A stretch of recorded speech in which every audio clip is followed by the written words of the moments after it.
যুবক, তুমি মনে করছো তোমার কেরিয়ার ধ্বংস হয়ে যাবে, তোমার লেখাপড়া বরবাদ হয়ে যাবে, তোমার বন্ধু সার্কেল নষ্ট হয়ে যাবে, তোমার ফ্যান ফলোয়ার থাকবে না তুমি যদি ভালো হয়ে যাও, তুমি যদি টুপি পড়ো, তুমি যদি দাড়ি রাখো। তোমাকে আমি কিছু উদাহরণ দিতে পারি যুবক। যুবক, একটু কানটা খোল, চোখ দি দেখ। ওই যে দেখ না, পাকিস্তানের জোনায়েদ জামশেদ একজন পপ স্টার ছিল, গায়ক ছিল, তার অনেক ফ্যান ফলোয়ার ছিল, তার অনেক টাকা পয়সা ছিল, তার অনেক বাড়ি গাড়ি ছিল। সারা পৃথিবীর মানুষ তাকে পপ স্টার, একজন বড় গায়ক হিসেবে জানতো। কিন্তু আল্লাহ পাক তাকে কবুল করেছে। আল্লাহ পাকের কাছে সে আত্মসমর্পণ করেছে, সে দোয়া করেছে, আল্লাহ পাক তাকে কবুল করেছে। আজকে একজন সারা পৃথিবীর ভিতরে অন্যতম কুরআনুল কারীম ও ইসলামের দায়ী হিসাবে সারা পৃথিবীর মানুষ তাকে চিনছে। ধরে বলুন সুবহানাল্লাহ। আগের চেয়ে সম্মান বাড়ছে না কমছে? জোরে বলেন, আগের চেয়ে সম্মান বাড়ছে না কমছে? তুমি কেমনে ভাবলে যুবক যে আমি যদি ভালো হয়ে যাই আমার সম্মান কবে যাবে? দুনিয়াতেই আল্লাহ তোমার সম্মান বাড়াতে পারে কি পারে না? জোরে বলেন, পারে কি পারে না? আল্লাহ সম্মান বাড়াতে পারে। ওই জোনায়েদ জামশেদকে এখন লাখো কোটি মানুষ তার জন্য দোয়া করে, লক্ষ লক্ষ ফ্যান ফলোয়ার তার।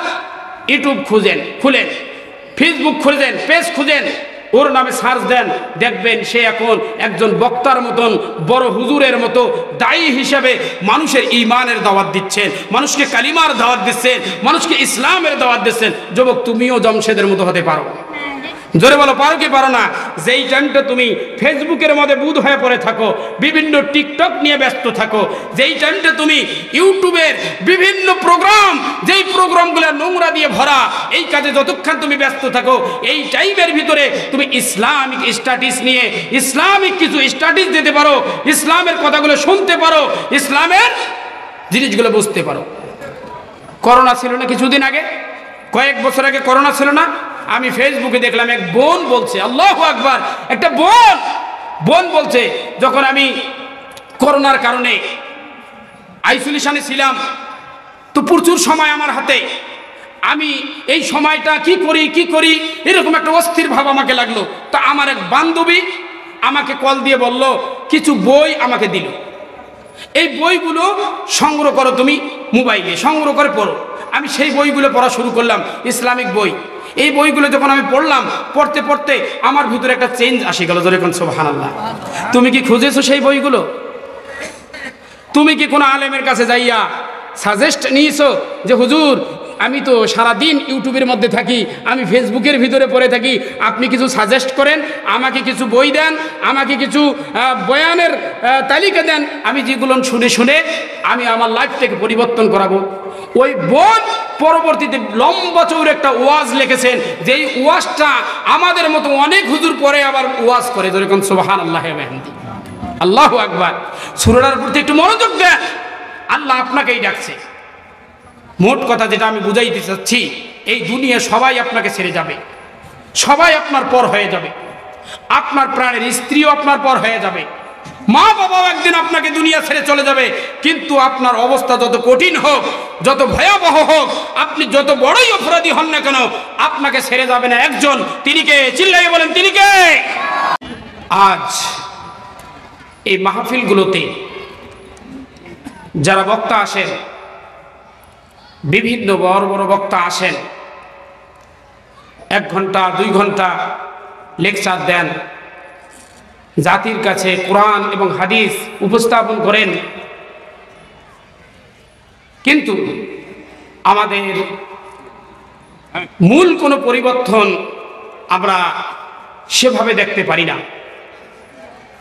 এই মাহফিলগুলোতে আলোচনা হওয়া দরকার এমন, যেই আলোচনা শোনার পরে একজন বেনামাজি নামাজি হয়, একজন বেপরদা মহিলা যেন পর্দা নিশীন হয়, একজন মদখোর যেন মদ ছেড়ে যেতে পারে, দাড়ি কামান্নেওয়ালা যারা তারা যেন দাড়ি রাখতে পারে। একটা পরিবর্তন সাধিত মানসিকতা, উম্মতের প্রতি দরদ নিয়ে বক্তা বৃন্দকে আলোচনা করতে হবে। আর শ্রোতাদেরকেও সেই মন এবং মানসিকতা নিয়ে শ্রবণ করতে হবে। কিন্তু আমরা দেখি এই মাহফিলগুলোর ভিতরে বিভিন্ন কিসিমের শ্রোতারা আসেন। কেউ আসেন বক্তার কণ্ঠ দেখার জন্য, কেউ আসেন বক্তার চেহারা দেখার জন্য।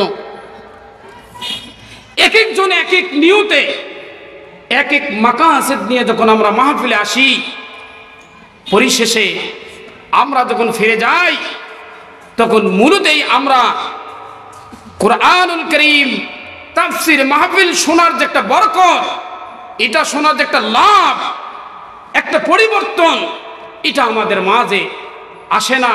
আমরা আগের মতোই থেকে যাই। ধরে বলেন ঠিক না ঠিক? প্রিয় মুসলিম ভাইরা, এই জন্য মনোযোগ বাড়াতে হবে আমাদের। আলোচনা খুব লম্বা হবে এটা না, যতটুকু হবে ততটুকু যেন আমরা সবাই আমল করতে পারি, এই নিয়তে আমাদের আলোচনাটুকু শুনতে হবে। আজকের এই মাহফিলে অনেক যুবক ভাই এসেছে, আমার বৃদ্ধ বাবাজনেরাও এসেছে। এখানে অনেক মানুষ আছে যে মানুষগুলো পরিবর্তন হতে চায়, আছে না নাই? তাদের মধ্যে ভালো মন্দর বিবেক জাগে, ন্যায় অন্যায় এটা তারা মনে মনে ভাবে, তারা জায়েজ এবং না জায়েজ এটা বুঝতে পারে। অনেকের অন্তরে আল্লাহ আল্লাহর রাসূলের মোহাব্বত এবং ভালোবাসা আছে, অন্তরের ভিতরে ইসলামও আছে। তারা নামাজও পড়তে চায়, গুনাহ ছেড়ে দিতে চায়। নিজের এই জীবনটা আছে না,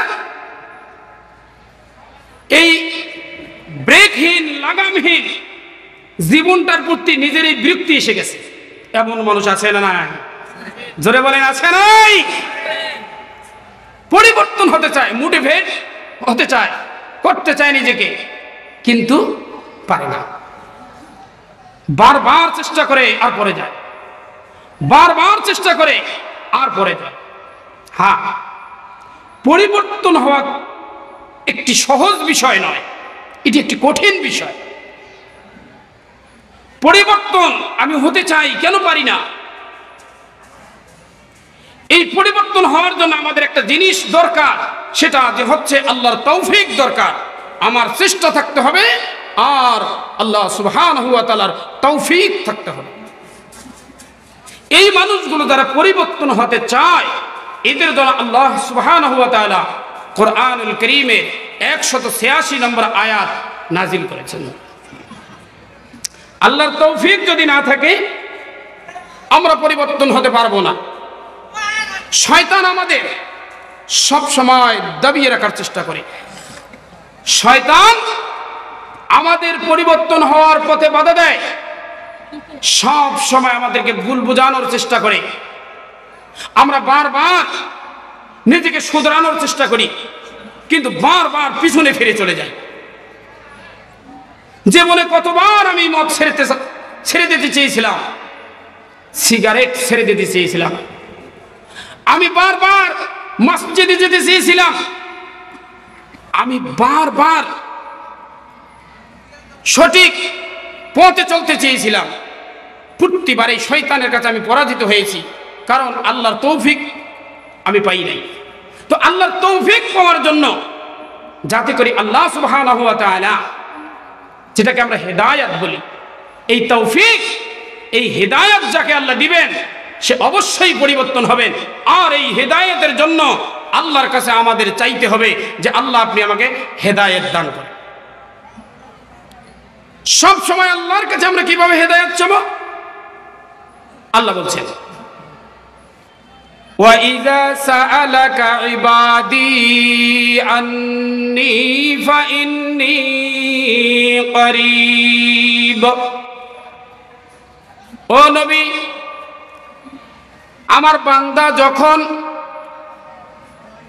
আমার কথা তোমাকে জিজ্ঞাসা করবে আমি কোথায়, আপনি বলে দেন ফাইন্নি করিব, আমি বান্দার নিকটে আছি। জোরে কোন সুবহানাল্লাহ। আল্লাহ ডাকছে বান্দা আমার কাছে হেদায়েত, তৌফিক চা। তোর জীবনের প্রতি তোর অতিষ্ঠ এসে গেছে না, তোর জীবনের প্রতি তোরই খারাপ লাগছে না? অনেক ভাই তোর পাশ দিয়ে নামাজে যায়, তুই যাইতে পারিস না। অনেক ভাই মুখে দাড়ি রাখে, তুই রাখতে পারিস না। অনেক ভাই জিকির করে, তুমি করতে পারিস না। অনেক যুবক কোরআন তেলাওয়াত করে সকালে, তুমি করতে পারো না। এর একটা আফসোস তোমার অন্তরে আছে। এজন্য আমার কাছে তুমি তৌফিক চাইতে থাকো। আল্লাহর কাছে তৌফিক চাওয়ার জন্য আল্লাহ বলছেন, নবী বান্দাকে বলে দাও তারা আমাকে খোঁজার জন্য আসমানে যাইতে হবে না, আমাকে খোঁজার জন্য জমিনের সাতবক জমিনের নিচে যাইতে হবে না, বরং আমি কোথায় আছি? জোরে বলেন, কোথায় আছি? বান্দার নিকটে। এজন্য বলছেন আল্লাহ, বান্দা যখন আপনার কাছে আমার অবস্থানের ব্যাপারে জিজ্ঞাসা করে, হে নবী আপনি বলে দেন আমি বান্দার নিকটে।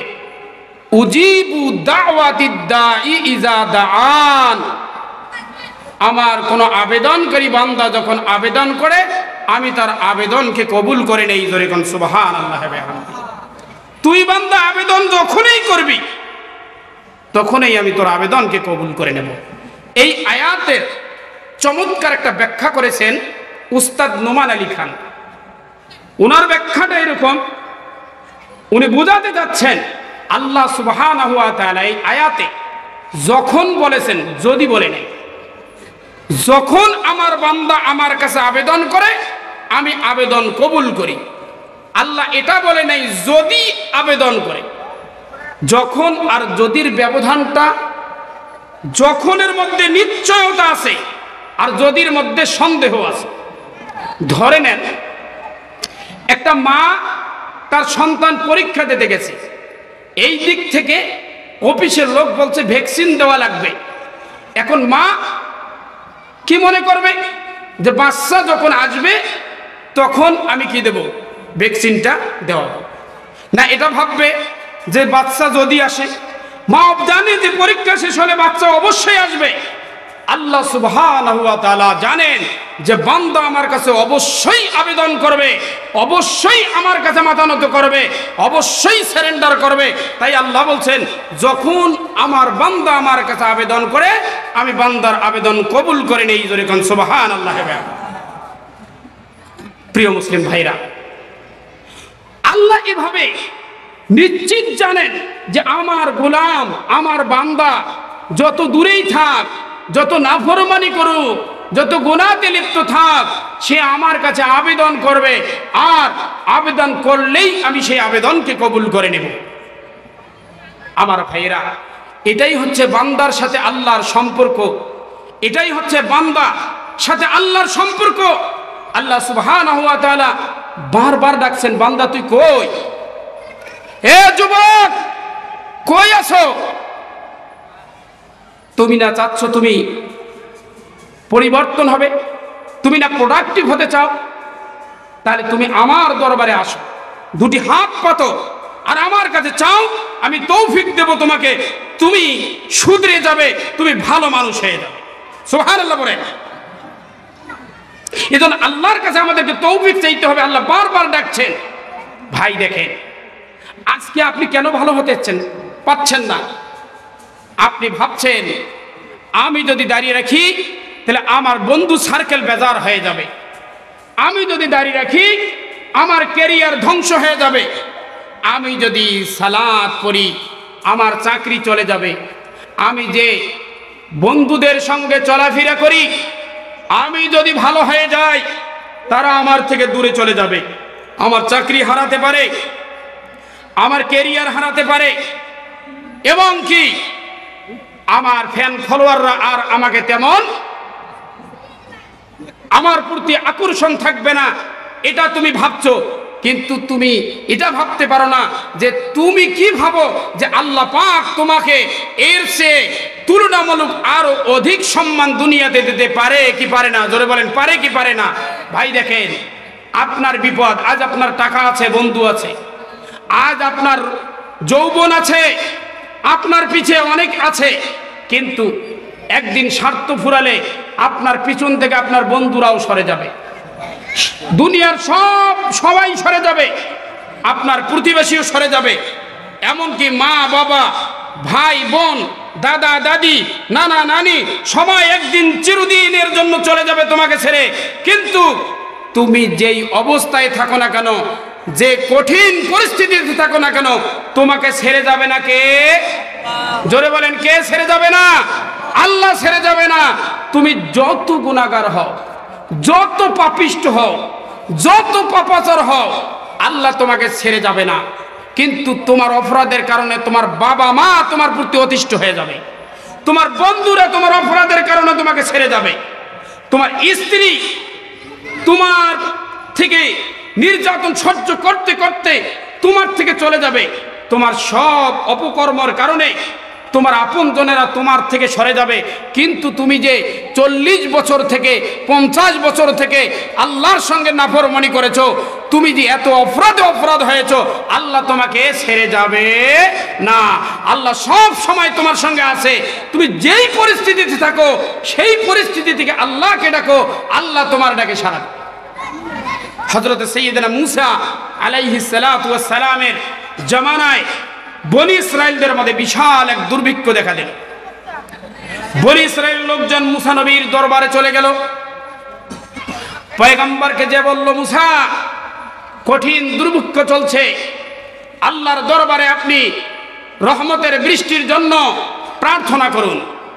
মূসা নবী তাদের অনুরোধে সাড়া দিয়ে 70,000-এর বড় একটা বহর নিয়ে মরুভূমির ধুধু ময়দানে যাইয়া দুহাত তুলে আল্লাহর সঙ্গে দোয়া করতে লাগলেন, প্রভু গো, আপনি আমাদের প্রতি রহমতের বৃষ্টি বর্ষণ করে দেন। হে আল্লাহ, আপনার করুণা আমাদের উপর বিস্তৃত করে দেন। হে আল্লাহ, আপনার দয়া আমাদের উপর সায়ের করে দেন। হে আল্লাহ, এই দুগ্ধপোষ্য শিশুদের, তৃণভোজ পশুদের, রুকুকারী বৃদ্ধাদের ওসিলায় আমাদের দোয়াকে আপনি কবুল আর মঞ্জুর করে নেন। মূসা নবী আল্লাহর সঙ্গে এই দিকে দোয়া করতেছেন, আর সূর্যের তাপমাত্রা আরো তীব্রতর হতে আছে। সূর্যের তাপমাত্রা আরো প্রচণ্ড হতে লাগলো, আরো রোদ বৃদ্ধি হতে লাগলো। আল্লাহর পয়গম্বর মূসা পুনরায় সিজদা অবনত অবস্থায় আল্লাহর কাছে দোয়া করলেন, রব্বুল আলামিন, আপনি তো আমার দোয়া কবুল করতেছেন না।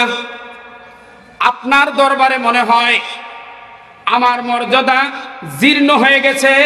তো উম্মি নবী হযরত মুহাম্মদুর রাসূলুল্লাহ সাল্লাল্লাহু আলাইহি ওয়াসাল্লামের ওসিলায় আমাদের উপর রহমতের বৃষ্টি বর্ষণ করে দাও। এবার আল্লাহ ওহী নাজিল করলেন মূসার প্রতি। আল্লাহ ওহী নাজিল করে বলছেন, মূসা রে, আমি তোর উপর বেজার নই, আর তোমার মর্যাদাও ক্ষীণ হয় নাই, তোমার মর্যাদাও ছোট হয়ে যায় নাই। আমি কেন রহমতের বৃষ্টি দিচ্ছি না তুমি কি জানো? তোমার এই সমাবেশের ভিতরে একজন পাপিষ্ট বান্দা আছে, এই গুনাহ করেছে, এই অপরাধ করেছে, 40 বছর পর্যন্ত গুনাহ করতে করতে আমার সঙ্গে সে আমার যুদ্ধ শুরু করে দিয়েছে। এই পাপিষ্ট বান্দার কারণে আমি বৃষ্টি দিচ্ছি না। তুমি ঘোষণা দাও, সে যেন এই সমাবেশ থেকে পালিয়ে যায়, আর সে যখন পালিয়ে যাবে আমি জমিনে বৃষ্টি দেব। মূসা বলে, আল্লাহ, আমি বান্দা বড় দুর্বল, আমার আওয়াজও বড় দুর্বল, আর দুর্বল আওয়াজ এত বিশাল লক্ষ জনতার কাছে আমি কেমনে পৌঁছাবো সেই বান্দার কাছে, আর সে কেমনে শুনবে? আল্লাহ বলে, মূসা, তোর কাজ হলো আওয়াজ করা, আর পৌঁছে দেওয়ার দায়িত্ব আমি আল্লাহর। জোরে কোন সুবহানাল্লাহ। আল্লাহর পয়গম্বর মূসা একটা উঁচু জায়গার মধ্যে উঠলেন। উঠার পরে ঘোষণা দিলেন, হে ভাই, এই পাপ 40 বছর থেকে তুমি করেছো। কে তুমি? তুমি আল্লাহর সঙ্গে 40 বছর পর্যন্ত নাফরমানি করেছো।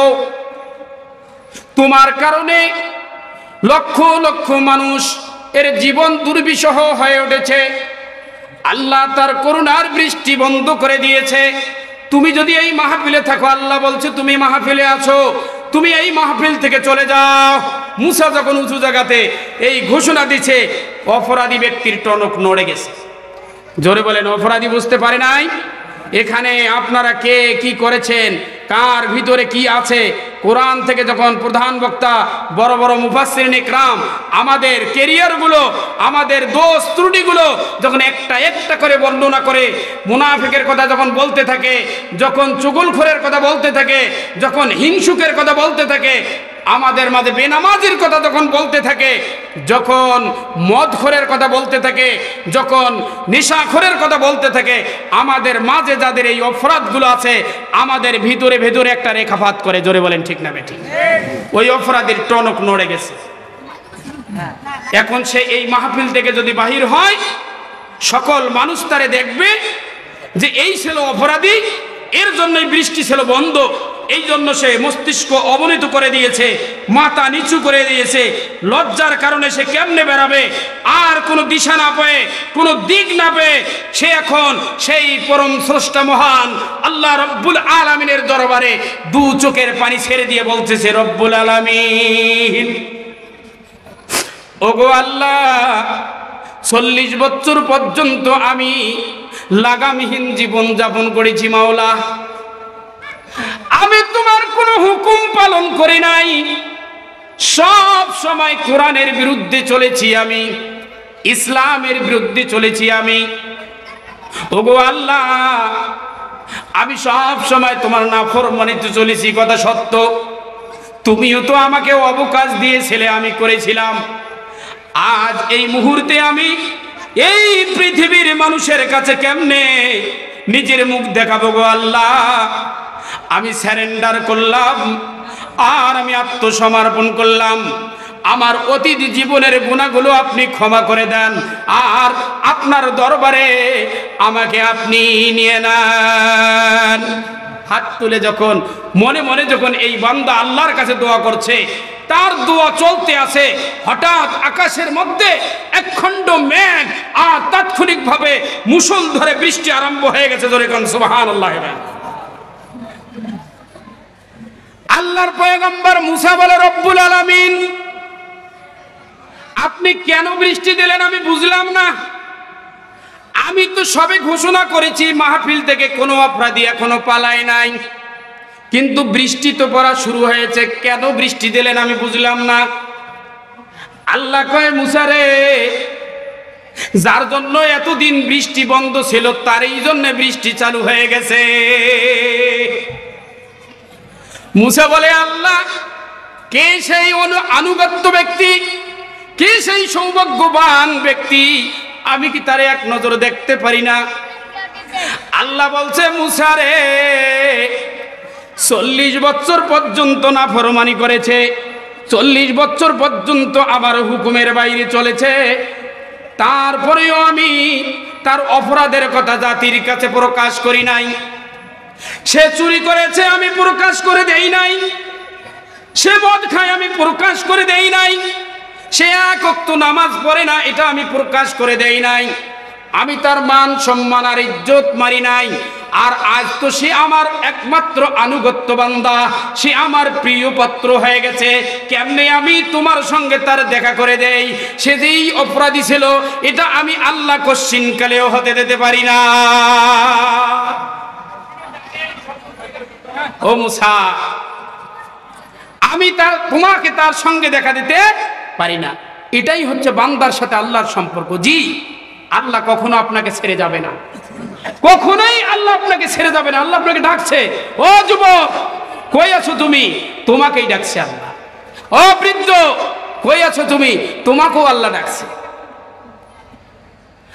আমার ভাইরা, কিভাবে আল্লাহর ডাকি, আল্লাহর কাছে আমরা সারেন্ডার করব? কেমনে আমরা আল্লাহর কাছে সারেন্ডার করব আর আমরা সংশোধন হব?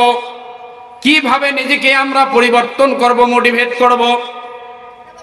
সর্বপ্রথম কাজ হচ্ছে মোটিভেট হওয়ার জন্য আল্লাহর প্রতি অগাধ বিশ্বাস আমাদের থাকতে হবে যে হ্যাঁ, আল্লাহ সব কিছু পারে, অবশ্যই আমার এই দুর্গন্ধময় লাইফটাকে আল্লাহ পরিবর্তন করে দিতে পারে। আল্লাহ আমাকে বদলাতে পারে, অবশ্যই বদলাতে পারে, এই অগাধ বিশ্বাস থাকতে হবে। ওই যে দেখেন না, সূরা কাহাফের আয়াত তেলাওয়াত করুন। সূরা কাহাফের মধ্যে আল্লাহ বলছেন তারা ছিল কয়েকজন যুবক, তারা নিজেকে পরিবর্তন করতে চেয়েছিল, সত্যের উপর থাকতে চেয়েছিল। আমি আল্লাহর উপর তারা অগাধ বিশ্বাস করেছে, আমি তাদের ভালো হওয়ার শক্তি দিয়েছি। জোরে কোন সুবহানাল্লাহি ওয়া বিহামদিহি। সুতরাং আপনি আল্লাহর উপরে অগাধ বিশ্বাস স্থাপন করবেন তো আল্লাহ আপনাকে ভালো হওয়ার পথও দিয়ে দেবে, আপনি পথও পেয়ে যাবেন। প্রথম কাজ হচ্ছে আপনাকে আল্লাহর প্রতি অগাধ বিশ্বাস স্থাপন করতে হবে। যুবক, তুমি মনে করছো তোমার কেরিয়ার ধ্বংস হয়ে যাবে, তোমার লেখাপড়া বরবাদ হয়ে যাবে, তোমার বন্ধু সার্কেল নষ্ট হয়ে যাবে, তোমার ফ্যান ফলোয়ার থাকবে না, তুমি যদি ভালো হয়ে যাও, তুমি যদি টুপি পড়ো, তুমি যদি দাড়ি রাখো। তোমাকে আমি কিছু উদাহরণ দিতে পারি যুবক। যুবক একটু কানটা খোল, চোখ দি দেখ। ওই যে দেখ না, পাকিস্তানের জোনায়েদ জামশেদ একজন পপ স্টার ছিল, গায়ক ছিল, তার অনেক ফ্যান ফলোয়ার ছিল, তার অনেক টাকা পয়সা ছিল, তার অনেক বাড়ি গাড়ি ছিল। সারা পৃথিবীর মানুষ তাকে পপ স্টার, একজন বড় গায়ক হিসেবে জানতো। কিন্তু আল্লাহ পাক তাকে কবুল করেছে। আল্লাহ পাকের কাছে সে আত্মসমর্পণ করেছে, সে দোয়া করেছে, আল্লাহ পাক তাকে কবুল করেছে। আজকে একজন সারা পৃথিবীর ভিতরে অন্যতম কুরআনুল কারীম ও ইসলামের দায়ী হিসাবে সারা পৃথিবীর মানুষ তাকে চিনছে। ধরে বলেন সুবহানাল্লাহ। আগের চেয়ে সম্মান বাড়ছে না কমছে? জোরে বলেন, আগের চেয়ে সম্মান বাড়ছে না কমছে? তুমি কেমনে ভাবলে যুবক যে আমি যদি ভালো হয়ে যাই আমার সম্মান কবে যাবে? দুনিয়াতেই আল্লাহ তোমার সম্মান বাড়াতে পারে কি পারে না? জোরে বলেন, পারে কি পারে না? আল্লাহ সম্মান বাড়াতে পারে। ওই জোনায়েদ জামশেদকে এখন লাখো কোটি মানুষ তার জন্য দোয়া করে, লক্ষ লক্ষ ফ্যান ফলোয়ার তার। ইউটিউব খুলেন, ফেসবুক খুঁজেন, পেজ খুঁজেন, ওর নামে সার্চ দেন, দেখবেন সে এখন একজন বক্তার মতন, বড় হুজুরের মতো দায়ী হিসেবে মানুষের ঈমানের দাওয়াত দিচ্ছেন, মানুষকে কালিমার দাওয়াত দিচ্ছেন, মানুষকে ইসলামের দাওয়াত দিচ্ছেন। যুবক, তুমিও জামশেদের মতো হতে পারো। জোরে বলো, পারো কি পারো না? যেই টাইমটা তুমি ফেসবুকের মধ্যে বুঁদ হয়ে পড়ে থাকো, বিভিন্ন টিকটক নিয়ে ব্যস্ত থাকো, যেই টাইমটা তুমি ইউটিউবের বিভিন্ন প্রোগ্রাম, যেই প্রোগ্রামগুলো নোংরা দিয়ে ভরা, এই কাজে যতক্ষণ তুমি ব্যস্ত থাকো, এই টাইমের ভিতরে তুমি ইসলামিক স্ট্যাটাস নিয়ে ইসলামিক কিছু স্ট্যাটাস দিতে পারো, ইসলামের কথাগুলো শুনতে পারো, ইসলামের জিনিসগুলো বুঝতে পারো। করোনা ছিল না কিছুদিন আগে, কয়েক বছর আগে করোনা ছিল না? আমি ফেসবুকে দেখলাম এক বোন বলছে, আল্লাহু আকবার, একটা বোন বলছে, যখন আমি করোনার কারণে আইসোলেশনে ছিলাম তো প্রচুর সময় আমার হাতে, আমি এই সময়টা কি করি এরকম একটা অস্থির ভাব আমাকে লাগলো। তা আমার এক বান্ধবী আমাকে কল দিয়ে বলল, কিছু বই আমাকে দিল, এই বইগুলো সংগ্রহ করো, তুমি মোবাইলে সংগ্রহ করে পড়ো। আমি সেই বইগুলো পড়া শুরু করলাম, ইসলামিক বই। এই বইগুলো যখন আমি পড়লাম, পড়তে পড়তে আমার ভিতরে একটা চেঞ্জ আসে গেল। জোরে কোন সুবহানাল্লাহ। তুমি কি খুঁজেছো সেই বইগুলো? তুমি কি কোনো আলেমের কাছে যাইয়া সাজেস্ট নিয়েছো যে হুজুর আমি তো সারাদিন ইউটিউবের মধ্যে থাকি, আমি ফেসবুকের ভিতরে পড়ে থাকি, আপনি কিছু সাজেস্ট করেন, আমাকে কিছু বই দেন, আমাকে কিছু বয়ানের তালিকা দেন, আমি যেগুলো শুনে আমি আমার লাইফটাকে পরিবর্তন করাবো? ওই বোন পরবর্তীতে লম্বা চৌড়ে একটা ওয়াজ লিখেছেন, যেই ওয়াজটা আমাদের মতো অনেক হুজুর পরে আবার ওয়াজ করে। যেরকম সুবহানাল্লাহ ওয়া বিহামদিহি, আল্লাহু আকবার। সূরাটার প্রতি একটু মনোযোগ দেন, আল্লাহ আপনাকেই ডাকছে। মোট কথা যেটা আমি বুঝাইতে চাচ্ছি, এই দুনিয়া সবাই আপনাকে ছেড়ে যাবে, সবাই আপনার পর হয়ে যাবে, আপনার প্রাণের স্ত্রীও আপনার পর হয়ে যাবে, মা বাবাও একদিন আপনাকে দুনিয়া ছেড়ে চলে যাবে। কিন্তু আপনার অবস্থা যত কঠিন হোক, যত ভয়াবহ হোক, আপনি যত বড়ই অপরাধী হন না কেন, আপনাকে ছেড়ে যাবে না একজন। তিনি কে? চিল্লাইয়ে বলেন, তিনি কে? আল্লাহ আপনাকে কখনো ছাড়বে না, কোনো অবস্থাতেই আল্লাহ আপনাকে ছাড়বে না। হাদিসে কুদসির মধ্যে আছে, বৃদ্ধ বাবাজি আল্লাহ পাক রব্বুল আলামিন নবীজিকে ডাক দিয়ে বলছেন, হে নবী, ওই যে দেখতেছো এইখানে বসে দাড়ি পাকা, চুল পাকা মুরব্বী, ওরে দেখে আমার লজ্জা হয়। কে বলতেছে? জোরে বলেন, কে বলতেছে? আল্লাহ বলতেছে, নবীজি ওই দাড়ি পাকা মুরব্বীকে দেখে আমার লজ্জা হয়। ও তো সেই বৃদ্ধ, ও একদিন যুবক ছিল, রক্তের বড় গরম ছিল, ক্ষমতার বড় দাপট ছিল, তার ডানে বামে সব সময় তার সঙ্গে 10-12 জন লোক ঘোরাফেরা করত। টাকার কোনো অভাব ছিল না, বংশের বড়াই ছিল, অঢেল জমি জমা ছিল, ধন সম্পদ ছিল, সব কিছু একদিন তার ছিল।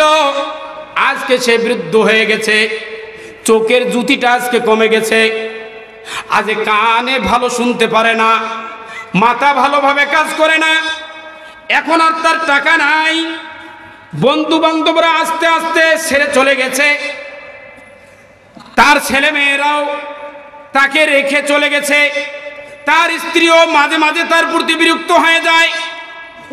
মোট কথা তার পকেট এখন খালি হয়ে গেছে। এমন এক পরিস্থিতিতে এই বৃদ্ধ যখন পৃথিবীর সকল মানুষের কাছে বঞ্চিত হয়ে একমাত্র আমি আল্লাহর দরবারে যখন চোখের পানি ঝরাইয়া দুটি হাত তুলে কাঁদে আর আমাকে বলে, রব্বুল আলামিন, আমি লজ্জিত, আমার অতীত জীবনের সমস্ত গুনাহ খাতা আপনি মাফ করে দেন। আল্লাহ বলতেছেন, নবীজি যখন এই বৃদ্ধ এভাবে কাঁদতে থাকে, আমি আল্লাহ ওই বৃদ্ধকে দেখে লজ্জা পাই। কেমনে আমি তারে ক্ষমা না করি? আমি তারে আর ক্ষমা না করে থাকতে পারি না। যেই অবস্থায় থাকুন না কেন, আল্লাহ আপনাকে ছেড়ে যাবে না, আল্লাহ সব সময় আপনাকে ক্ষমা করে দেবেন। যাই হোক, আলোচনা লম্বা করার সুযোগ নাই, মেহমান যেহেতু চলে এসেছেন। একদিনে তো ইসলামের এই কার্যক্রমটা হচ্ছে একটা মেথারের দৌড়ের মতো, একদিনে আপনি পুরো আল্লাহওয়ালা হয়ে যাবেন। ব্যাপারটা কি এমন? জোরে বলেন, ব্যাপারটা কি এমন? একদিনে আপনি পুরো তাহাজ্জুদ গুজার হয়ে যাবেন, পুরো সলিড হয়ে যাবেন, এমন তো হবে না। এজন্য আমি এলাকার সকল যুবক ভাইদের মধ্য থেকে এবং যারা যারা বৃদ্ধ এখনো নামাজ পড়েন না, একটা সবক আজকে দিতে পারি, এটা নেন আর এটা শুরু করে দেন। অন্তত পক্ষে একটা কাজ চালু করেন যে আজ থেকে আমি সালাত আদায় করবো। ইনশাল্লাহ করবো তো? ইনশাল্লাহ করবো তো? যে এই একটা কাজ এটা থেকে শুরু করেন, দেখবেন আপনার পরবর্তীতে আস্তে আস্তে আপনার চরিত্রের সব দিকগুলো পরিবর্তন হবে। আস্তে আস্তে আপনার ন্যায় অন্যায়, চলাফেরা, উঠা বসা, সুন্নাত, সব দিক আপনি আপ টু ডেট হয়ে যাবে, সুন্দর হয়ে যাবে। করে দেবেন কে? জোরে বলেন, করে দেবেন কে? তো এতটুক কি আমাদের করা যায় না যে আমরা আজকের মাহফিল থেকে এই কথাটা যদি নিয়ে যেতে পারি যে ইনশাআল্লাহ আল্লাহ আমাকে ডাকছে, আমি আল্লাহর কাছে ধরা দিচ্ছি না। জোরে বলেন, ঠিক না ঠিক? আমি আল্লাহর বাড়িতে যাচ্ছি না, আমি কেন যেন দূরে দূরে বেড়াচ্ছি, আমি কেন যেন লুকোচুরি খেলাচ্ছি, বরং আল্লাহ সর্বক্ষণেই আমাকে ডাকছে। আজকে আমি কথা দিলাম, আমি মসজিদে যাইয়া আল্লাহর কাছে ধরা দেবো। জোরে কোন সুবহানাল্লাহ হামদি।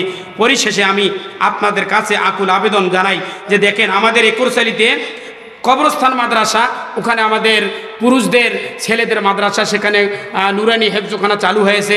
মাশাআল্লাহ। একটা জিনিস কমতি ছিল, সেটা হলো মেয়েদের একটা প্রতিষ্ঠান হওয়া দরকার। ছিল কি ছিল না? জোরে বলেন, ছিল কি ছিল না? মেয়েদের, আমাদের মেয়েদেরও যেমন নামাজ পড়া দরকার, ছেলেদের যেমন নামাজ পড়া দরকার, মেয়েদেরও নামাজ পড়ার দরকার। আছে না নাই? জোরে বলেন, আছে না নাই? ছেলেদের যেমন রোজা রাখা দরকার, মেয়েদের রোজা রাখার দরকার। আছে না নাই? মেয়েদের ধর্ম পালন করার দরকার। আছে না নাই? তাদেরকে শিক্ষা দিতে হবে। আপনি যদি আপনার সন্তানকে, আপনার মেয়েকে আপনি যদি কোরআন শিক্ষা দিতে পারেন, আপনি যদি হাদিস শিক্ষা দিতে পারেন, আপনি একটা যদি ভালো মা বানাই দিতে পারেন, এই সমাজ, এই জাতি পরিবর্তন হতে সময় লাগবে না। এজন্য আমি আপনাদের সর্বশেষ কথা বলবো, একরচালীবাসী, আপনারা আমার সবাই প্রায় কম বেশি মুক্তাদি, আমি আপনাদের সবাইকে বলবো, আপনারা কি এই মাদ্রাসার পাশে আছেন? কারা কারা আছেন একটু হাতটা উঠাই দেখেন তো। এই মাদ্রাসার পাশে আছেন, সাথে থাকবেন তো ইনশাল্লাহ? সব দিক থেকে থাকবেন তো? দিল থেকে থাকবেন, সময় দিবেন, বাচ্চা দিবেন, টাকা দিবেন। আল্লাহ ভাইদের, বাচ্চাদেরকে আপনি কবুল করে নেন, ভাইদের টাকা পয়সা সময়কে এই মাদ্রাসার জন্য আপনি কবুল করে নেন। সকলে আল্লাহুম্মা আমিন।